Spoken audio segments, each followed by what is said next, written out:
Okay, so we're here with Artie from Brooklyn. The Jets season may be over, not in the playoffs, obviously, but the Jets are all over the news with their GM and coach search well underway. A lot of rumors, a lot of names. Everybody wants to know, Artie from Brooklyn, what do you think about what's going on with the Jets with the GM and the coach search?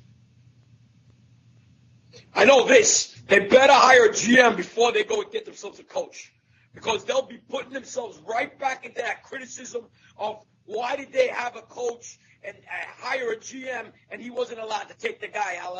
The same thing like what Isaac went through. He should have been allowed to get his own coach in here. So I love Marone, but the fact is that they have to be on the same page with the GM. And the only way that they don't go into that criticism is by hiring a GM first. So let's just hope that Woody doesn't step in, love Marone, a la Hess when he went after Kotite. And you know how that turned out. Do you want Marone? I do. I think he would be perfect for this team. They went opposite this time. He's more offensive-minded. I like the way he coached against us. He looked very organized.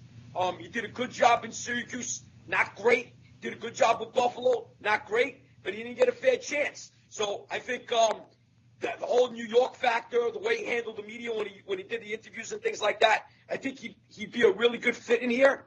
I really wish that they had a GM first, and then if they hire Marone, great. Who do you want for GM, Artie?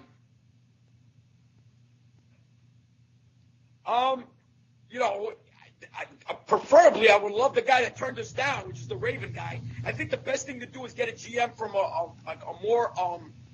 a team that's successful. So I guess, maybe that's where they got Isaac from, and maybe that wasn't the right hire because I guess he was the only guy that was going to come in here with Rex already in place. So go to Seattle, see what they could do there, get him, and then let him pick the coach. All right, look, I think the best thing to do is to get a GM with player development scouting background because they have to upgrade the talent here more than anything else. It doesn't matter who the coach is if we don't have talent in here. So let's get the right GM, start finding the right players, figure out who the heck's going to be the quarterback. That is a discussion for another time, and we'll take it from there. All right, Artie, what's your prediction? All right, will Marone be hired this week, yes or no? I say they won't. I think they're afraid. They'll hire the GM first. It'll take a couple of weeks, and then they'll go after the coach. Maybe they're whispering into Marone's ear and saying, listen, we love you. We'll hire you. Let's just get the GM in here first so we won't have to go through the same nonsense that we did with Isaac. All right, Artie, we will see who's right. We'll touch base with you again. We'll talk to you next week to see if you're right, and then we'll start talking about quarterbacks. All right, Bones.